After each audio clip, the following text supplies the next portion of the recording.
Hey everyone, today I have the wonderful Adrianna David for Miss Maryland 2018 and as well as co-founder of Charities Angels. I want to first off start up by saying okay, tell me a little bit about how you got started and your story going into Charities Angels and Miss Maryland. Awesome. Yeah, so Charities Angels is a 501c3 nonprofit organization, a group of women, and I'm the co-founder with my mom. Mm-hmm. We started back in 2011 and we wanted to be a group of women that could raise money for multiple causes that are close to our hearts. We didn't necessarily want to be having to raise money for the same thing every single year because we have a very large community. And so my mom and I were kind of thinking what are we good at to fundraise? Mm-hmm. And we're like, well, we're good at hosting parties. So we kind of came up with Party for a Purpose. Mm-hmm. That's our hashtag. Right. And from there, we just started throwing annual fundraisers that then benefited causes close to our hearts. Wow. So the first fundraiser we ever threw is our annual Halloween party. It's called Sinners and Saints. We do it every single year. And the first charity we ever raised money for it's not a charity, it's a research project. Mm-hmm. It's called the Kidney Project. Oh, okay. And they're developing a bio-artificial kidney to replace dialysis. Mm-hmm. And that was in honor of my cousin. Mm-hmm. So now we have a board of directors and everyone has something close to their hearts. So we kind of trade off each event, whether it's a happy hour event, a golf tournament, a gala. We've done all sorts of things. We just kind of pick a different beneficiary each time so that everyone can raise money for what they love and believe in. That's amazing. I like what you said there because you didn't say that we're going to start a business or start something. You actually said, what are we good at? Yeah, and absolutely. Use that to your advantage to help people and basically greater than yourself, right? Yeah. And I like that a lot. That's really powerful. Thank you. What you said you started this in 2008? 2011 was, so it's kind of funny. My mom actually had a nonprofit before, but her friend had moved away. So that one had kind of dissolved. That one was called Divas Do Good. So we're good. Yeah, we're catchy with the names. But so then Charities Angels was started shortly after that. But for me, I originally went to college after graduating. I grew up in Rockville, Maryland, born and raised here.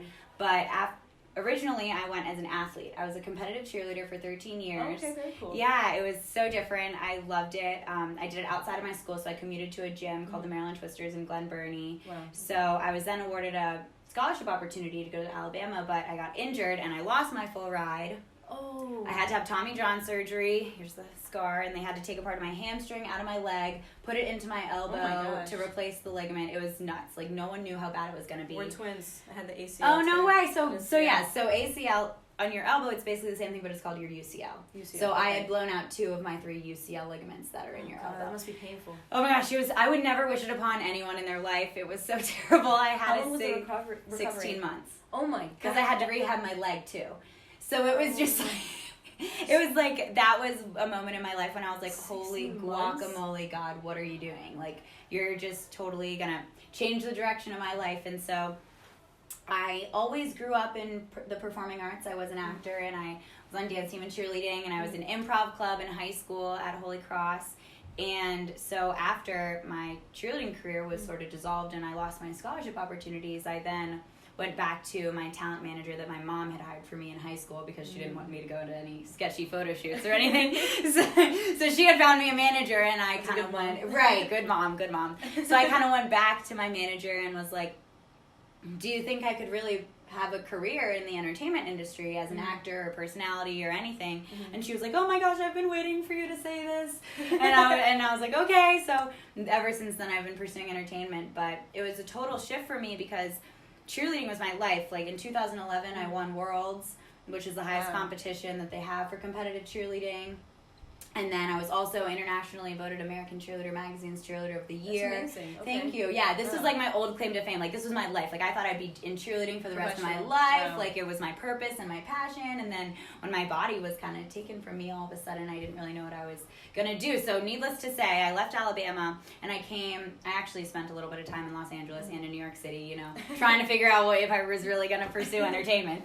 But I eventually came back home and I transferred back to school in Maryland. I did Montgomery College for a little bit and then I ultimately transferred to University of Maryland. And when I came back home in 2014, so we had started Charities Angels in 2011. I come back in 2014. I was really like, what am I going to focus and put all my energy into? Because now I need to find my purpose again. I need to figure out what I'm good at aside while I'm finishing school. Because I had done those 2 years at Alabama, and I didn't want that to go to waste. Because I was like, I'll go back later. Like, no, if I didn't go back when I went back, I probably would have never gone back to college. But so then I got back, and I was like, what am I going to focus on? So Mom and I really started investing obviously all of my extra time now into Charities Angels, and that's sort of when we like hit the ground running. And ever since 2014, we can now say that independently of Charities Angels, we've raised over $600,000 for the kidney project. Thank you. And then we've also, for all the charities we've supported, raised over $1 million for all of the different charities we've supported. That's phenomenal, by the way. Thank you. It's super hard to do that. So hard. Like, and so it's really cool now because we are kind of realizing that we're kind of like party planners for charities, and people are now approaching us, asking us to help them out. So we'll do co-sponsorships, we'll do decorations for someone if they have a fundraiser, or we'll offer our contact list so they can send us the invitation. We'll send their invite out to all of our contacts. We can help advise people on how to gain sponsorships or how to get donations. And also, it's crazy, the world of 501c3 nonprofit organizations. So like you never really know it once you're in it. So we're also providing guidance as well as just co-sponsorships to other people that need help, and it's been a lot of fun, and that's what led me to pageants. So it's just like, because so explain. Okay, so well, let's backtrack a little bit. Yeah. She's 25 now, but almost 25. Almost 25. Almost 25. Yes, so couple the weeks. fact that you're doing that you did all this is amazing and phenomenal. I had a similar story, by the way. Yeah. Back in the day when I was doing competitive soccer, I thought that was my life. Right.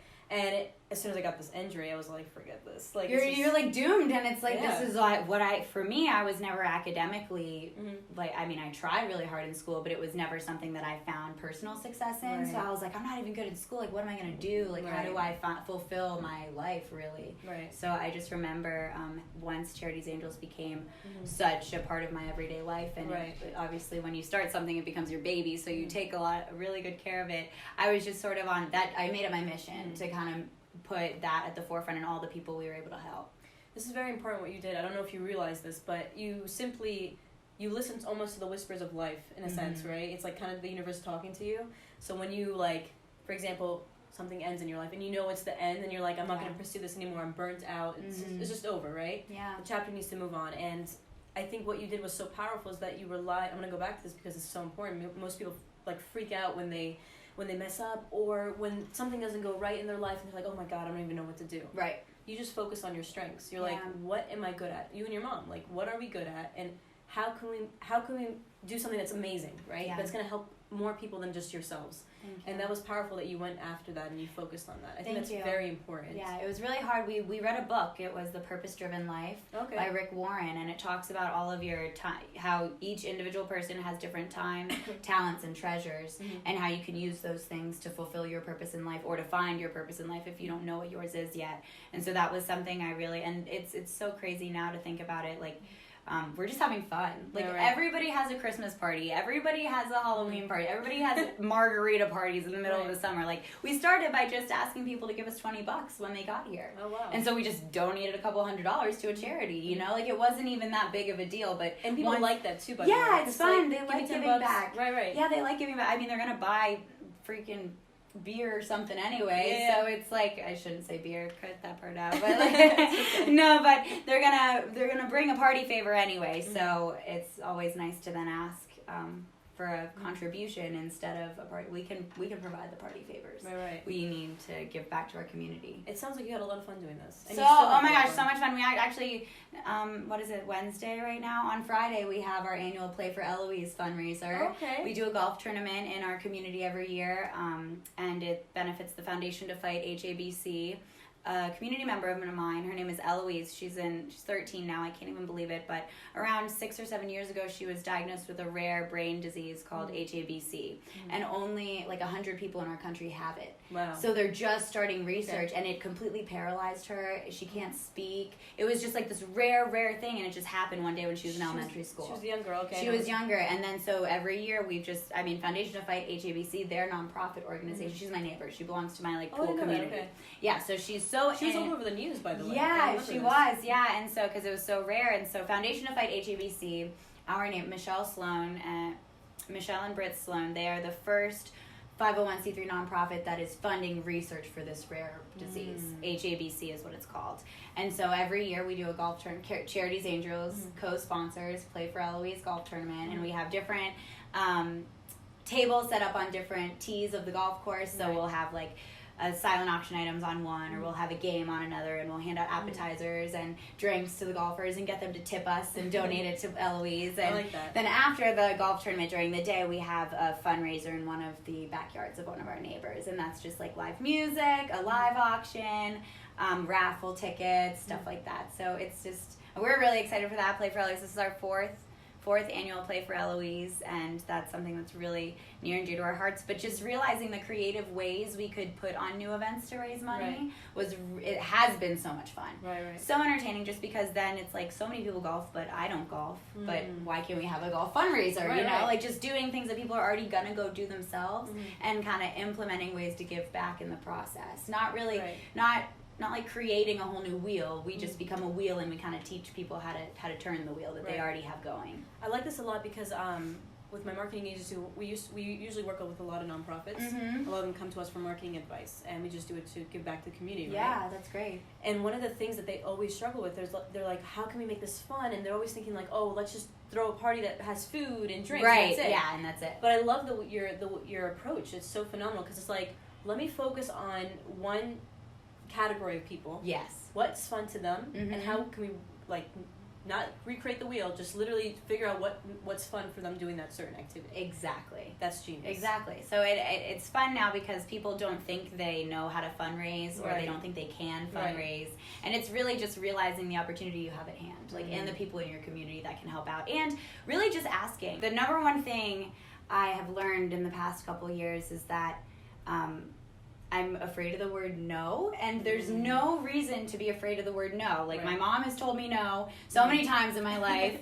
I've been laughed at by my friends and my family. I've done embarrassing things, and like I'm still sitting here living here today. So why not just like, if it's uncomfortable for 5 minutes of my time and they say no, nobody has to know about it. I don't have to go tell everyone that someone's not donating to my charity, or someone's not going to give to our cause, you know, and I don't have to tell anyone that I was rejected by all these businesses. I then just get to tell them the one that chose me or that wanted to help us out. So something that I've just really been practicing is to just ask, because most of the time people say yes. Like most of the time people do want to help out because they feel like they can't help out on a regular basis. So then if you ask, you then end up getting yeses when you didn't even think you would. And then I'm like, you silly head, like why the heck didn't you just ask like years ago? What were you worried about? So just really like tearing down that fear of the word no is something that I've really been working on independently within myself and within Charities Angels, just to encourage everyone. Like it's not embarrassing for you to say no. You have a good purpose and a good heart, and you're doing this for good reasons. If someone laughs at you, that's on them. Like there's no reason to be ashamed of being a good person. I love that you said that, because I mean, when running a business, you're always asking, right? Even in the sale, like, you know, how can we move forward? Like, are you willing to move forward with this? And whatever it may be, it's such a fear for so many people, and you're so right, because people are so afraid of the rejection. Yeah. But once you get comfortable, terrified of they're it. so terrified. Yeah. And what I realized, just exactly where you're getting at with this, is that when you are comfortable with rejection, you have no problem moving forward. Right. Because you're going to get rejected either way. No matter what. People are going to say no. And it's a part every day. It's a part of the yes, formula. Right. In order to get to the yes, you have to get a couple of no's anyway. It's not going to always just be yes for you. So I love that you're saying this, because I think especially women need to start putting themselves out there and like actually being okay if someone says no and moving forward. And also when you put yourself out there, and I can tell from the way you're speaking, is your story gets better. Yes. Oh my goodness, so much better. Especially, I mean, I always even equate it to acting, like auditioning. I'm an actor as my trade, and you know, all of those jobs, like as a working actor, you're working on your bookings. You're making money every time you book. So you're in these audition rooms every single day, and a lot of people don't realize you can be a working actor and not be in TV shows. But those are the people that are getting rejected every single day because they're going on 3 or 4 commercial auditions every day, or advertising, or whatever they're doing, industrial, PSA, whatever. And it's not about me. They're not picking me because they don't like Adrianna. Right. It's a business. It's a client. Every client has a different picture in mind. Maybe I look like one of their ex-girlfriends. You know, like it's not because I'm a bad actor that I'm not booking these auditions. It's because a specific client has something in mind. So once you remove the idea that it all goes down on yourself and you're not good, or you're like, that's what kills people. That's why people quit, because they start getting so insecure about rejection. When really it's just the more you do it, eventually it will come. And I think a lot of people don't realize that persistence is really what ends up being success. And a lot of people give up in the process because they think it's too hard, or they're really just scared. And there's no, and especially people who don't have support. I've been so grateful for my family, and everything I've done is my mom is like, all of us are angels, you know, everybody in my community has become angels for Charities Angels, and just kind of all have a like-minded purpose now. But in the beginning, it was definitely like, it was almost funny, because people would kind of like roll their eyes at Charities Angels parties, and then everybody started coming and everybody started having fun, and then everybody wanted to be a part of Charities Angels. So it's funny because like people may like make some remarks about you now, but eventually if you're on a mission, they're going to want to be a part of your mission, because they know it's big and they know it's going to work. And you're winning, you know? You're winning, and and they see the greater purpose than what it was before, and they just thought it was about you guys, or whatever it may be. Exactly. Whatever the judgments came from. Just judgment is always the worst. The worst, of course. We all can put ourselves down in that. I want to foster a community, especially of women, that is encouraging and supporting, and also just like fearless. Like really just like letting go of all the fear. That's something I really am eager to help women with. What's the biggest... And accepting, I can go on like a million tangents, but and accepting whatever failure it is, and immediately letting go of it. The longer you hold on to the little fails and ponder, and what did I do wrong, blah, blah, blah. No, that's 20 more questions you could have been asking someone else in the hour you're wasting thinking about how to change it. Just keep going, like maybe cold calls, whatever you're doing, kitchen tables, you know, like any type of anything you're doing, audition, any industry, like the more you keep going at it, and yes, obviously evaluate yourself and get mentors and have people that can guide you along the way, but don't harp on the fails, because then your whole life becomes about failure, and you should just never see failure as failure, only as a learning experience. Exactly. I love that. That's a powerful message. I'm a huge believer in that, by the way. That's like my biggest motto. It's like, don't look at failures as a failure, look at it as a learning lesson, and just move on. Seriously, and it's like sometimes you win, sometimes you learn. Like it's never like you don't lose. You're learning. And the failures are needed. Yeah. Because those like people forget that the universe is trying to speak to you the whole time. So some people might feel like this is a failure, but in reality it's just the universe saying, hey, wake up, like this is not the path, or hey, wake up, try harder. It's never like a hey, you suck. It's not going on. It's in life, never that. No, and everybody just makes it so dramatic. Like everybody, they make it so dramatic, and that's, I feel like you just like take it and let it go and move on. So that's something I love and have been working on myself. And you have to always everybody and know what you. I've learned a lot that I know where my weaknesses are now, and I know who I am now, a lot of who I am, and it's funny, like I know when I get nervous I'll like start to do something specific, and I mean obviously you're gonna be able to tell because you're watching this right now, but like I'll touch my hair or something, and like I know that you just learn yourself in the way you work so that you can be prepared to take action when you're uncomfortable, especially in those like negotiation situations, or in an asking situation, sponsorship situation. If you're feeling uncomfortable, just have kind of like a plan of action to make yourself feel secure and safe in whatever it is that you're doing, that you could, an exit plan maybe for what have you, but just being prepared, because as much as I say people like to say yes, they also like to say no, and the world is still an evil place, and people aren't always looking out for you. So go in fearless, and then have a plan of strategy to just protect yourself at the same time. And your instincts. You know, like go with your instincts. I think that's a big one when it comes to doing new things. Anything out of your comfort zone, or where people you may not trust or you don't know yet, right? It's go with your instincts. Feel that, like understand it and listen to it. Because I think and work with people you want to work with. I love that. Yeah, I love that. Because a lot of people get ahead of themselves, especially like trying to get donations or trying to get collaborations for take the easy way out. Take the easy way out. You know, they just they find someone and they pick them immediately. Like, I don't know, for example, a photographer. Like a photographer is considering donating his works for my event, but like, did I go through and look at his photos? And then like, am I happy with the product he gave me? people like donating things, but kind of make sure it's up to the par where you're equal, where you're meeting at the equal values for what you're giving and what they're giving. Sometimes I hear of people trying to set up collaborations and they got it, they secured it, but then they were really unhappy with the outcome because either the people weren't as professional, or they didn't follow through, or they couldn't follow through, they didn't have the means, or it was also obviously vet everyone if you're considering for them to be a part of your team, but really use that instinctual gut to make the decisions on who you work with. They're one person, man, can ruin a team. Not even a person, like one interaction, so it's always, you have to really get that accountability team of people that are on the same page and that are all doing it for the right reasons or the same reasons. Right. Like, because some people, they like to do charity work when it looks good on their resume. Right. But will they actually be putting dedicated. A board of directors together for a nonprofit? Like, be very specific, who you think actually will dedicate, because for me, I'm talking about a lifetime brand. Like Charities Angels, my dream is for us to go national, be some sort of sorority. Right now I'm in the process of developing a handbook where anyone could party for a purpose in that. Charities Angels New York, Charities Angels LA, all just groups of women partying for a purpose for whatever charities they want. People are already fun, why not have another type of sorority for all of these women across the country? So for me, finding that board of directors was kind of hard in the beginning, because some people would oh yeah, I will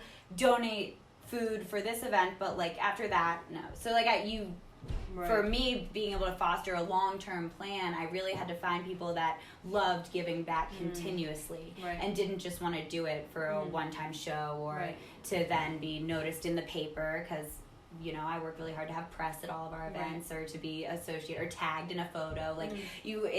That's an unfortunate thing, is that you ultimately have to find new sponsors because people get burnt out of giving. Right. So that's also something a lot of nonprofits really struggle with, is continual donors or continual sponsors or things that make events happen and fundraising happen. It's really hard to secure those every year. So that's something else that pageantry has kind of helped me learn, how to foster relationships with sponsors that can have them grow and extend for many years versus just donating a one-time thing and then going back to it. It's building your foundation. Yes. And it's starting from there and then replicating. Especially people, I would say, that are willing to engage their network. If you come up to me and tell me that you're willing to use people to benefit our mutual cause, heck yeah, I'm on board with you, because that means you're dedicated, because you believe and you're passionate so much about our cause that you will tell all your friends about it. A lot of times it's we find a company and they won't even post about it on Facebook. It's and I'm dude, why did we even partner together? Why? You're what? You're nervous your friends are gonna know that you're fundraising and that you're asking them for money? What? Right, yeah. Really kind of finding the right people that believe in your cause and that actually want to do good for the right reasons. I love that. That's very powerful what you said, because that is actually one lesson I had to learn the hard way. Yeah, when I was partnering with certain people that just totally backfired on me, and I didn't go with my gut. I just said, let me just do this because I want to get there faster. I want to make this. I want to make this happen. I want my business to be this amount of money in revenue, blah, blah, blah. And then when you come to realize that it totally backfired on you, it's wait, this is a journey. Slow down. Find people who are aligned with what you want to do in life and have the same values and want the same things, and then move forward from there. Yeah. That's it. Heck yeah. And I love that you said that, because that is such a hard lesson that most people have a hard time learning, because they just want to see success right now. Yeah, immediately. Especially in our age.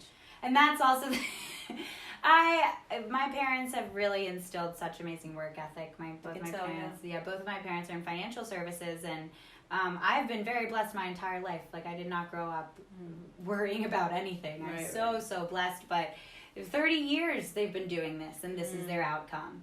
And I feel now with Instagram, it's a YouTuber that gets mega million followers overnight. It's now they have all the success, and I feel our generation and the people underneath us don't realize it takes years to do that in reality. Yeah. Not everybody can be a YouTube sensation, and everybody has their separate thing, but even it's almost because you can do that in YouTube, you should be able to do that in other industries. Right. And that's just not reality of anything. It's not true. It's sad, because you see all these people I'm not, complaining. You see all these people complaining. Right. When in reality, they just don't understand that it takes this amount of work, and that equals time. Right. Like, no one's gonna, like, it's hard to make 6 figures in America. It's always been hard to make 6 figures in America, but now it seemingly is easier because people even fake it till you make it now with Instagram. Like, people look like they're making 6 figures. I'm in the marketing industry, and you see it all the time. I'm just like, you're clearly not making $1 million, but it's okay. Yeah, exactly. And I am guilty of that. Like, I'm absolutely fake it till you make it. Like, and you need that in some sense to provide weight, like tagging a clothing brand that maybe didn't originally send me stuff, but I wanted to get their attention, so I started tagging them. There's and a then business side to it. There's a business side to it. Right. So obviously fake it till you make it for your own personal gain when it's right. But then again, nowadays it can be totally, like, you don't even, sometimes on Instagram it's like you see them in person and they're completely, they don't even look that way. So it's like, so you really don't know these days who's actually putting in the hard work, which is very skewing and worrisome for me when I try to mentor girls, because they then look to me and they're like, well, you won Miss Maryland after you won on your second try. And I was like, yes, but second try was really 2 years. That was well over 400 days of me in a gym, like busting my butt, which no one saw because I only post the happy crowning picture at the end, and because people get annoyed with workout videos. But you know, like, that was really me, like, doing fundraisers every month, raising money for my cause, getting in a studio, man, walking in heels. Like, I was in that studio 3 times a week because I didn't walk in heels on a regular basis. You know, like, that's hard work that I still put, even though it was a short amount of time. All the time that I had to prepare, I was preparing. And when you have a determined work ethic, I think that's what can also propel you, because I kind of go in, like, tunnel vision mode, where it's like nothing out, like, I'm really focused on this, I'm going to do this. I needed Miss Maryland to propel Charities Angels and to get this bioartificial kidney on the market, so I just, like, tunnel vision the heck out of it. But other people who I think see and, like, want to make goals, they don't actually take the steps to do that because they don't really understand how hard of the work that is required. So talk to me about how this, how running for Miss Maryland America really got you to have this tunnel vision and taught you what discipline was. Explain a little bit your process, what you did to prepare for it. Sure. Kind of share with a little bit of that, because I know. Yeah, definitely. So I Googled pageants. I was at home. I just transferred to the University of Maryland. And this was in 2016. I Googled it. People had recommended it to me in the past, but I was like, oh, I'm a cheerleader. Like, I don't. I'm a cool cheerleader. Like, I don't need to be a pageant queen, whatever. I'm winning world. Like, I was just it's so funny thinking about me in my high school days, because I was, you know, you grow up. Yeah, I get that. So I had been recommended to do pageants in the past, but then once Charities Angels was my baby and everything I was focusing on, I was like, okay, what can I do to get us on the map? Like, I want to be known in Maryland. I want to be known in the DMV. I want to be known across like, my goals are really big. My dad taught me to dream big. So I want to gotta dream big, gotta get so I Googled pageants, and Miss Maryland USA popped up, which was my title. Last year, I was Miss Maryland USA 2017. And so the first time I entered the pageant, I didn't tell anybody except Charities Angels and my family. Because I was I was embarrassed. Like I said, I was embarrassed. I didn't want anybody to know I was competing for a pageant. I didn't want anybody to know if I lost. I didn't want, I don't want anybody to know any of this. It's, like, scary for me. It's a new thing. I'm just going to go with it. I'm trying new things for myself. So I had one coaching session with, like, a Skype session with a lady named Michelle Holmes, who is now my mentor to the max. She's amazing. Michelle Holmes of Prepare to Win, and she was like, I wish you would have come to me sooner. Like, we could have, like, really had you. And she was still believing in me, but I think she knew, because it is sort of hard. I ended up placing second runner-up. Wow. So my first year ever trying, amazing. I got second runner-up, and I was like, whoa, what the heck? I think I can do this. Like, I didn't even really try that hard. Like, so once I had gotten second runner-up in 2016, then I decided a month after that, I was like, I broke with my boyfriend. I was like, I'm breaking up with my boyfriend. I'm being Miss Maryland next year. Let's go. Like, I'm going to win. We're going to get Charities Angels. Yeah, like, peace out. So I had, like, a little motivator in that sense. I made that my goal. And then I went back the next year, and I won Miss Maryland USA 2017. And that year was so amazing because Charities Angels doubled our fundraising, our annual fundraising. We immediately doubled it. And that was awesome because a lot of people don't realize when you win a title within your state, you kind of just then become a local regional celebrity with access and a title that you can then use towards your own personal gain. Right. So for me, I just took it and ran for Charities Angels, and I emailed every single news station, every radio station, told them what I blasted our events that were coming up, and partnered with new organizations for fundraising and for food. Like it was awesome because I got to use being Miss Maryland. You took it to your advantage. For whatever I want. Right. While then attending all of it. We make appearances on behalf of the state. So within the areas of education, nonprofit organizations, parks and recreation, as well as government throughout the state. We visit school, we do a school tour, all stuff like that. So all of those things. Prepare yourself and understand who their sponsors were and what you had to do. Did you have to did you really study all that, or did you kind of just? I honestly didn't study too much about it, which is now I know I should have, because I could have been more prepared, and I'm fortunate to have then won Miss Maryland 2018. Right. So I really used Miss Maryland 2018, which is in the Miss America organization, to sort of redeem my year as Miss Maryland USA, which maybe sounds funny because everybody says I had a great, and I did. I had an amazing year as Miss Maryland USA.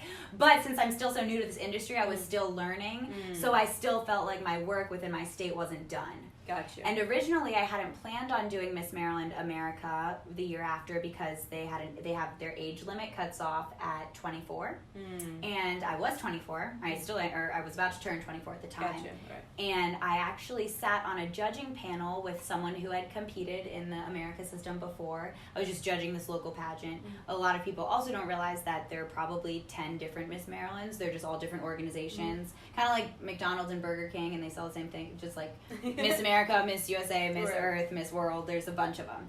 So I was judging on a panel for a regional pageant, and the girl was like, hey, have you ever thought about doing America? And I was like, oh, well, no, I don't think so. Like, I think I aged out, actually. And she said they just extended the age limit a year. It's to 25 now. And I was like, oh my gosh, no way. So I literally Googled again, looked it up, and since Miss America is a nonprofit, it came up later in my searches compared to USA. Right.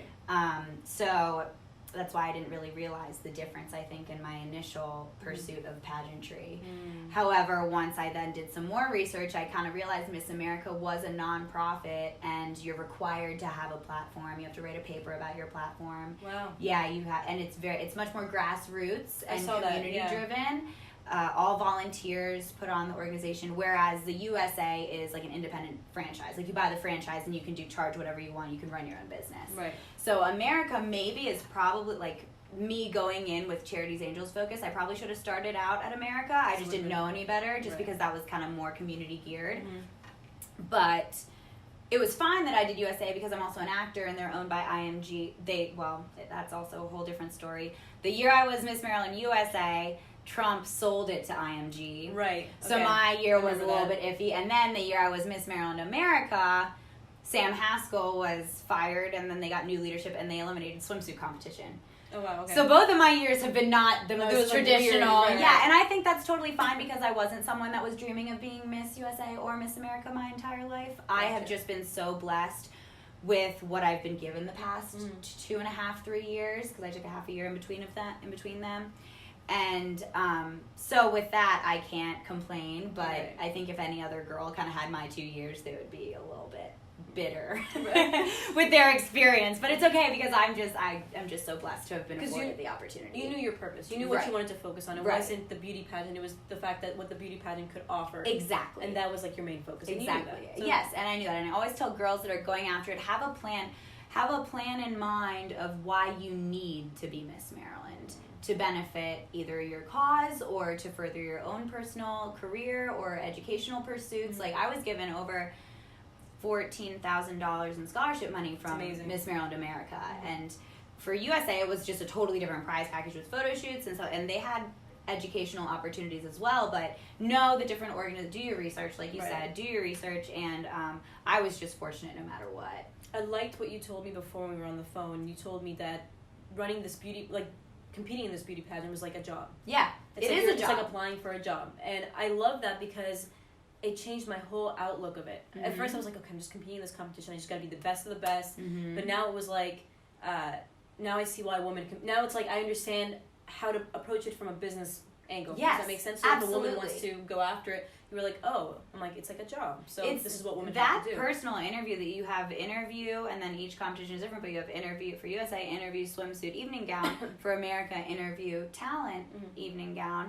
And for that personal interview with that panel of judges, that's essentially, for USA it's only 3 minutes. For America, luckily you have 10. So you get more of an interview question. But for USA, that 3-minute pitch, that's a brand pitch about yourself. Anything they ask you, you have to be able to spin that and tell them about your nonprofit, your career goals, your ambitions. You have to be smart with your Smart answers. with it, exactly. And it's very much, it is a job because then in Maryland, you have to sign full-time contracts. In other states, they're different. Some are part-time, some are full-time, but depending on your board, it does end up being your job. And I think that's one of the most common things that people don't realize about holding a title within your state is that we're driving like 85,000 miles or put on my car the past 2 years. Like how many people are working every day doing the same thing? You know, it does become your job for an entire year. So why do you need that job? Because if you don't have something you're going to be doing that year, then what are you going to be doing? Right. You're just going to be showing up to the things that the board already makes you go to.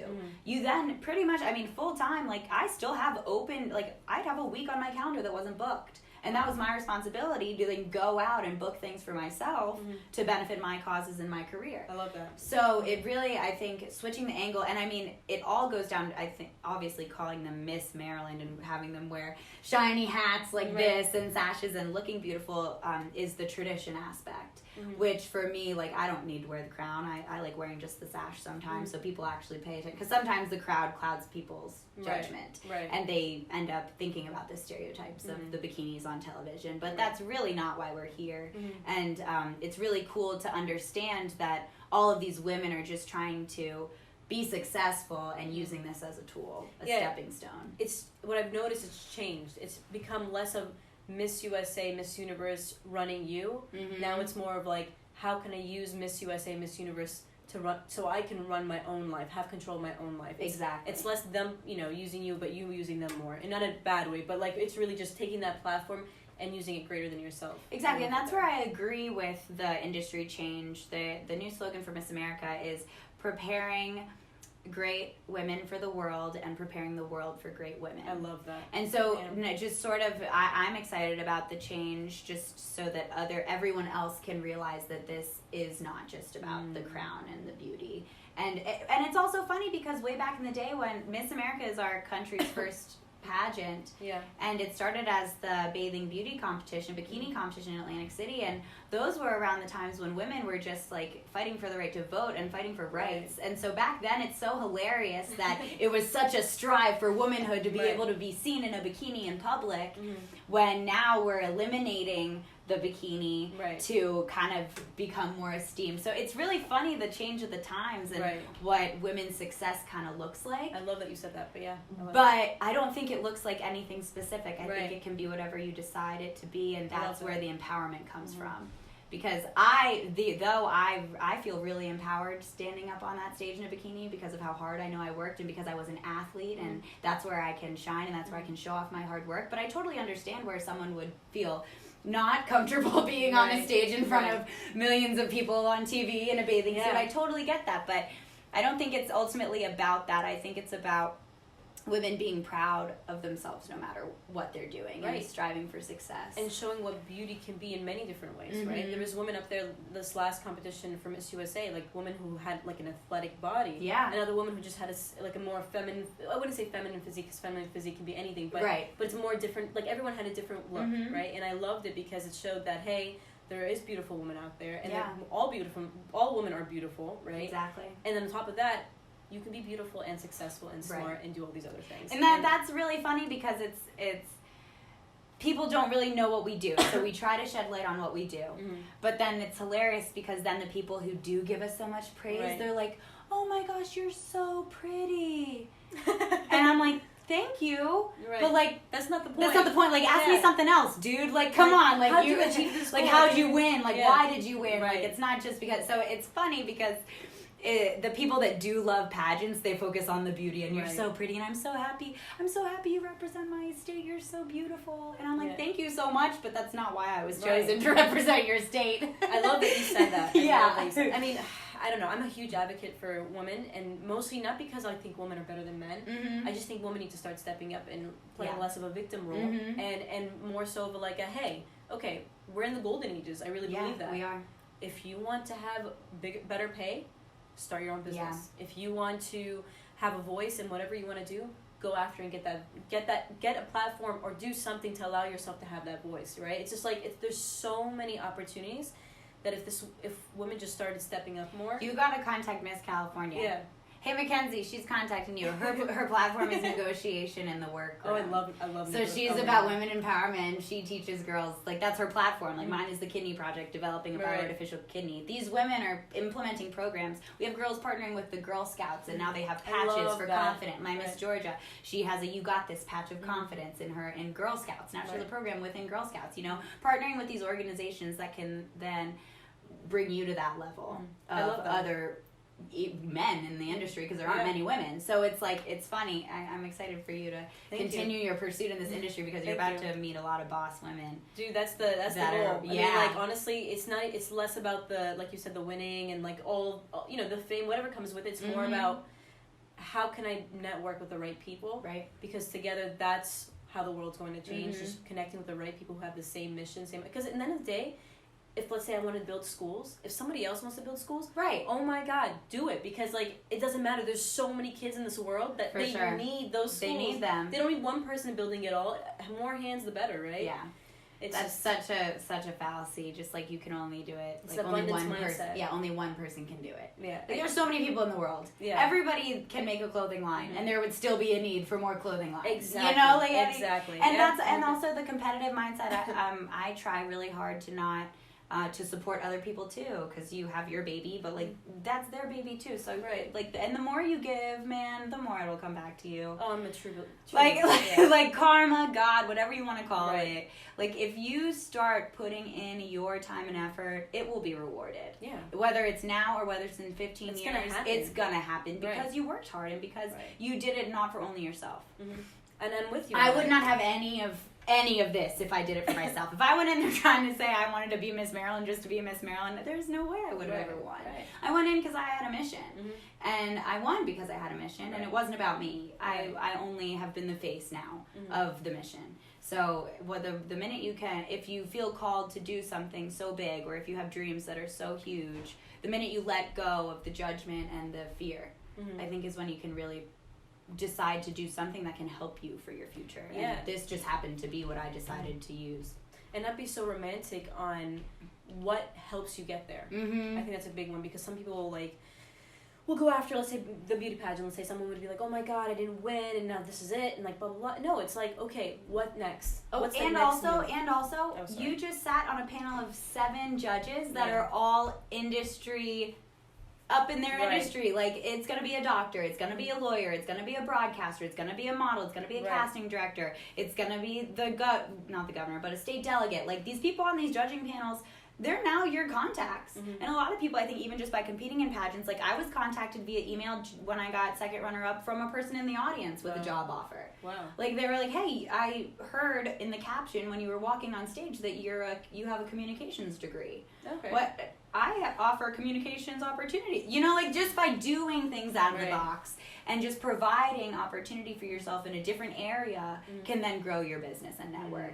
And following up with it, like, every single judge, I sent them a thank you email. Thank you so much for dedicating your time to seeing me this weekend. There were 86 girls at Miss Maryland the first year. They need to find a way to have them remember you. Exactly. So, just kind of, and it's not going to be the same judges every year. They never do that. So those people just then, they saw you before. That you can allow them to remember you. Right. If you do it. Just find a way. Just do it. Yeah. Like, do it and don't even worry about the how. And I'm talking about, like, networking events. Like, go everywhere and just hand everyone your business card.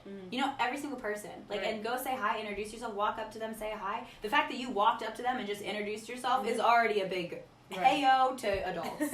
Like, it's so funny how just simple, like, conversation can get me a job nowadays. Yeah. Because I know how to communicate, and then I have peers that are like afraid to go to a networking event and hand out their business card, and I'm like, dude, all you have to do is smile and like have a conversation and ask them what they do. Right. And Because, and to be honest, one of my coaches used to tell me, one of my business coaches used to always tell me, he's like, if you're nervous going to a networking event, that means you're thinking about yourself. Yeah. Too much.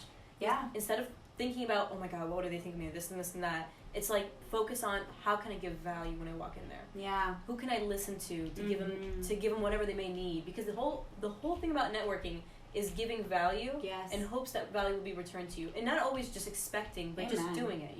Heck yeah. So I'm with you on that. Yeah. Very powerful. I like it. Yeah, I like it too. I love it. So tell me. Awesome. So this is going to be one of the last questions, but I know confidence is a huge thing. Mm-hmm. So explain to me.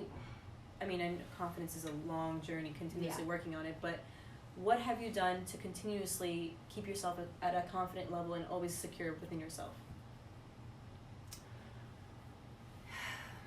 I'm a very spiritual person, so this may not be identifiable for all of your audience, but for me, really fostering love and positivity, especially through my parents both are in financial services. They built their business together, but now they primarily speak because they have many offices. So he mentors and teaches people how to sell financial services. That's awesome. And so he does a lot of his not only through the Christian Bible, but also through motivational speaking.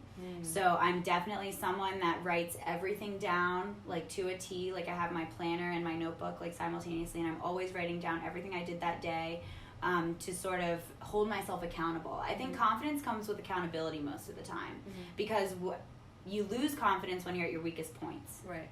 And if you don't have either a daily journal to track when your weakest points happen, like I know come the end of Miss Maryland in June 22nd, because this happened last year when I was Miss Maryland, I'm going to go through a little bit of sadness afterwards. And now I'm going to be able to monitor not eating everything in sight, because I love eating. I am such a I'm an eater. Like I love nice food. I love pairing the drinks with the food. I love it. Exactly. I'm Lebanese and Mexican. Like of course I love food. So for me, like my guilty pleasure is inhaling food whenever it's in front of me and not being conscious of that. And then I'm also someone who wastes my mornings. I'll lay in bed for the first half of the day and I'll be lazy and groggy. And looking back on my journals and my planners and pinpointing the times in my year when it's raining. If we have a rain spell, I will be so much. I'm one of those people that get depressed with the weather. Like if it's nice outside, I'm better for humanity. That's me. But like knowing yourself and knowing when you're weak and having a track of that, a log, a day, like what you're everything, like what I eat every day. Those habits, the habitual tendencies that put you in a spiral to go down. Knowing what those are and having people I live with my family still, so I'm really fortunate. But if not, if it's your roommate, if it's your fitness trainer, if it like, hey, if I don't go to the gym, can you text me this month? Like, instilling people in your immediate community that can hold you accountable, and when that is because you've written it down in the past and you've journaled and you've logged and you've been sometimes I get really sour about feeling lonely. And that's primarily because when I was younger, I had a boyfriend back, like 3 serious boyfriends for 2 years, back to back to back. And you're gorgeous. There you go. And you have a lot of other great. Yeah, but that was like high school, college, like stuff like that. And I really realized that I struggled with dependency, and once I was alone, I then had to figure out how to be alone and how to find comfort when you're alone. Right. And how it doesn't have to be this feeling of alone. I'm not alone. I just tell myself I'm alone. Suck it out. Like just your mental games, man, are just what kill you. Like for me, you are your own limits. You're your own everything. You're your own victor. You're your own suppressor. Your mind has so much power. So not only do I write everything down, but I always I'm a sticky note girl, and I'm a marker girl. Like on my mirror, there's still a crown and it says Miss America. I love that. Even though I'm not even Miss America, but like visualization, like it's huge. It's huge. Huge visualizer. I even had in the lonely time. I still have a sticky note on my mirror in my bathroom that says "Make more friends," and I would write down every friend I met just to like remind it's my job to be successful. No one else is going to do it for me. And so if I really want it, I have to find people to hold me accountable, and I have to be accountable for myself. I love that. And that's by developing practices like having the sticky note, like setting 4 alarms on the day I know I'm not going to want to wake up. It's having that plan for the time you know. Like I said, have the exit plan. It doesn't have to be not an exit plan in this case, but know yourself so well that when you're in a point, like for example, right now, my last month is Miss Maryland. Right. I knew because it happened last year that I was going to get really tired and I was going to just want to lay by the pool in June and not going to want to do it. But Adrianna, no, you want to be successful, so 4 months ago, I booked up my whole month of June, and now I'm doing things every day, and I don't really want to be, Good. That's but amazing. I knew myself, and I knew that if I didn't book myself, then I would get in the laziness habit, then I would be eating for summer, then I would be doing all these things that weren't promoting growth. So it's almost like you have to battle yourself, and you have to trick yourself, and know yourself in the future, so that when that downfall, when the depression, whatever it is for you happens, you're ready for it, and you have things in place to keep you from going down, down, down, down, down. My brother and I are very close, and he used to tell me that he's like, oh my God, these habits I have, these bad habits, I have such a hard time controlling them. And I told him one time, I was like, listen, your bad habits will never go away. Accept that. Like it is what is given. This is what's given to you in this life as a test and as a lesson. As a test. It's a challenge. That's what I always look at it. This is I believe in every spiritual different religion, but in my religion we believe in reincarnation and just through humans. But one thing that I truly believe that in every life you're given a certain challenge. Yeah. And I told him, in this life, this is your challenge. So accept it, understand it's not going to go away, but be ready to replace it with good habits. Amen. Because, if you think about it, bad habits don't go away. So then what you can do is just replace them with something better. If you know you love sweets and you can't get away from that, replace it with good sweets. Yeah. Ones that won't hurt you. Ones that won't affect you. It's constantly exactly what you're doing, replacing your bad habits with good habits. And I think that's the power of how you can take back control of your life, because in the end, they're never going to go away, so accept it. That's just how I see it. I talk to myself a ton, and I meditate a lot. 5 minutes in the morning of pure silence. Like you can just I have a meditation app, or you can just click on something on YouTube, but just of even just counting, this taking a minute to not be of the world, and to just be with yourself for those little moments really kind of centers me. I think, and especially in my craft of acting, it centers me before I have to be someone else. Right. So that's something that I also practice, meditation and silence, really. I'm definitely the person that's... And a lot of people find me crazy for this, but one of the things I do is I drive in silence. Oh my God, I do that all the time. And I just think, and I talk to myself. People think it's so weird. They think it's so weird. And I'm like, dude... What I'd be listening on the radio is not going to help me with my career. It's not going to feed your brain. It's not, unless I'm listening to a podcast or a book on my phone. I'm usually driving in silence, or I have my... I still use CDs because my car's old. But I have my book of CDs with Christian radio. And it's the best thing. Yeah, and just things that motivate you, things that... Or it's pump up EDM music. Whatever makes me feel good, I'm driving in the car. But having stimuli that encourage you is very important, because there have been times when I have been, and it does, like I said, it does not have to be per religion, but for me spiritually, I've had moments when I've been really heated and I've had to take a drive, and I've put on something really calming that I truly believed in, the lyrics and the motivation, and it's soothing. Your body can react to stimuli, and your body then develops muscle memory. So if you're channeling positivity even when you're experiencing negativity, your body will remember what it's like to fix it. Right. So then you can instill new habits. If I know that if I'm heated, I'll turn on this one CD I have, and my body is comforted by that now, and my heart rate will go down. Know yourself. Yeah. And that comes by putting yourself in different experiences. Right. Because if you do the same thing every single day, you're not learning more about yourself. You're just learning your routine and your habits. Right. So that's why, for me, instilling practices that provide positivity, but doing out-of-the-box new things to find success, and then using those things that I've instilled to fix them. I love that you said that, because That is so powerful. It's knowing yourself and giving yourself time to love yourself in the process. Like, it's so man, important, because if you can't love yourself, if you don't know how to love yourself, how are you gonna expect to love anybody else? Or if you don't know, like, people. That's the funny thing about dating. It's like the first person I was in love with, like, he wouldn't satisfy anything I want from a person now, just because now I know what I desire. Right. And it wasn't until, like, and I'm not saying date the whole world, but like, you're allowed to go on dinner dates with different people and see what their careers are like. See if their careers match up with yours. Like, when finding a partner now, it's gonna be different for me, because I am obviously very independent, but at the same time, I know what I need to be satisfied. And I think the love languages are such a fascinating thing, but I know that I'm a gift giver, and I know that I don't really need words of affirmation. Like, I don't need to be called baby or I love you or stuff like that. But and so then just like learning what you want out of a partner. And it's exciting, by the way. Yeah, and now once I know, it's like, okay, when I find that person, heck yeah, we'll be good. Easy. It'll be great. Like, when I find someone that wants to do this, like I do, he wants to travel, like, now that I know myself, I'm excited to then, when I'm ready, look for the next partner, because I know what I want my life to look like. I love that. And I think people are striving to find someone else to fulfill their life.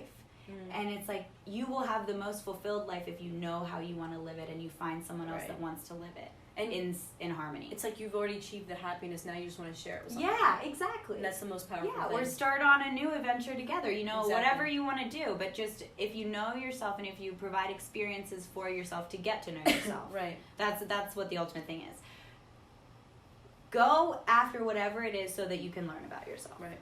I love that. I love that a lot, because it shows, it's putting yourself, in a vulnerable state, but in a healthy way, because now you're aware of who you are, and you're not ashamed of saying that this is how I am, this is who I'm constantly trying to be, because this is who I am, and letting someone else know that, and not being ashamed of it, being very proud and confident walking into that relationship, because now they know how to love you, because you already know how to love yourself. Exactly. And it's so beautiful when you can find someone to do that with. Sure. Seriously. And I think also, when you're doing these new things, don't feel pressure to tell everyone about them. Yeah. Because, well, number one, because if you tell too many people, then they'll try to steal your ideas. Number two, just to let you know, side note. Just to let you know. But number two is that, like I said, the first time I did Miss Maryland, like, I was really insecure about it. Like, I thought pageants were for blondies that wanted to be pretty. Like, I was totally trumped by the stereotype when I did it, because these women were so awesome, but it was okay for me to not tell anyone. Right. Like, I don't owe anyone an explanation or any explanation. Like, I don't owe, and like, same thing with your Instagram. Like, I post photos from my vacation a year ago. They don't need to know when I was there. Like, you don't just stop caring what people think. You don't answer to anyone but yourself. Right. So don't feel pressure about making every decision you make in your life something that has to be public. I like that. Because I think people are striving today to make everything public. And that's not how you become successful. Right. It's choosing to publicize parts of your life to then further your ultimate goal. Right. Like, I have tons of things in the works. I'm not gonna, and everything you do can lead to something else. So it's not always, you don't have to, it's not always something that everyone has to know about. Right. I love that you said that. I love that. Well, this has been awesome. I know. Thank you so much for having me. Of course. This is so amazing. I love having this discussion. I don't get to often. I'm proud to know you, even though it's been such a short time. Same here. Seriously, when Alex introduced me or she told me about you, I just, immediately my instinct said, oh, I'm going to like this woman. Oh. It didn't even have to, it wasn't even about what you were posting, but I just felt I don't know, sometimes when you're really in tune with your instincts. I'm going to promise you and everybody else that's watching that when you know what you want to do, you will find the people that also want to do it. And it's like that energetic pull that brings people together. Like, I finally now, even though it's taken me, that's the funniest thing. Right. Even the whole time thing I was saying, it takes me a long time. I'm just now, having an agent that I love and, commuting to New York successfully. That's Nobody knows. amazing. Nobody knows that I bust up to New York 47 times before I ever actually booked an audition. Wow. But I did. I was paying for those Vamoose, those Megabus, those Bolt Bus. I was driving. I was doing all that stuff. Wow. But that's what I'm saying. Like, people see, like, oh, she has a lot of followers on Instagram. She's doing photo shoots. She's working as an actor. Because I didn't tell them when I was failing. Right. But, like, you still have to have that failure. And so that's what I'm saying. You can be comfortable with it. Yeah, and then you become comfortable with it and it becomes normal, regularity. Like, it's not failure. It's just a part of your routine. You have to go through all of those and it's setbacks to then come back. Right. And it's surrounding yourself with people who are constantly in the ring with you, getting beaten up too. You know what I mean? Like, I'm always like, that's how I envision the fighting because I do Krav Maga. But like in my head, I'm like, you have to always surround. If you want to constantly know what it feels like to be uncomfortable, find people who also do it too, because then it's just so natural to you. It's not like everyone's like, oh my god, I can't believe you're doing this, and oh my god, like, no, I don't want to feel that. I just want to be like, good, keep going. You know, that's all I want to hear. Absolutely. So that's awesome. I love it. Thank you. One last question. What advice can you give to my viewers? Any woman or man out there who wants to take leadership in their own lives? Yeah. What's one? It could be one or two. One or two or three. I definitely, like I said in the beginning of this interview, release the fear.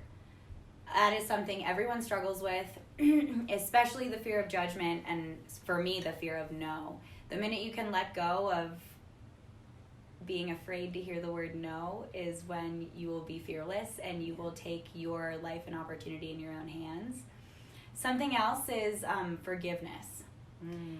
I really, not that I've been wronged many times, but I feel like since I have such a giving heart and practice, not to say I'm like the most giving person in the world, because I'm not. I'm very selfish at the same time, but I have realized the power in myself of forgiveness.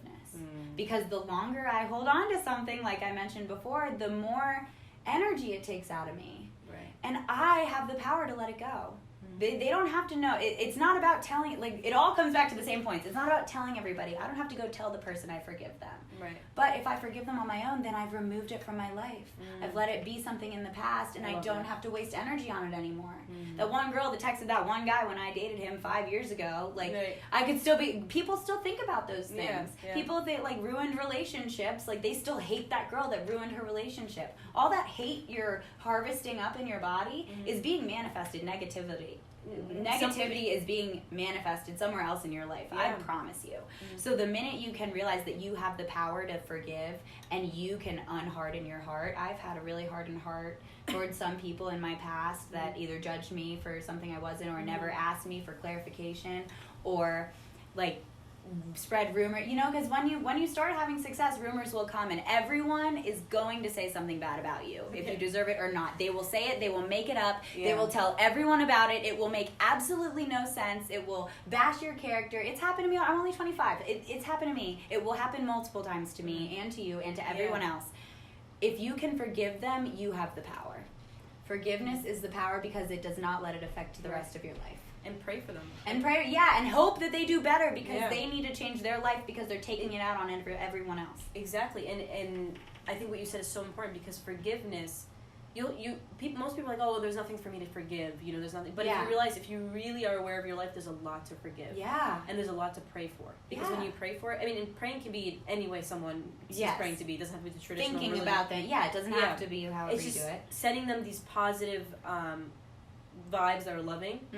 It's like telling the universe, hey, you know, it's just praying and telling the universe, God, whoever you want to believe in, and just say, hey, I wish them only but good. Because as soon as you release that from you, your heart's open, and it's allowing the universe to give you something else. Exactly. And also, the universe is working. So it's like in that, I don't know if you've seen the movie Color Purple. Of course. Oprah, right. Theater nerd.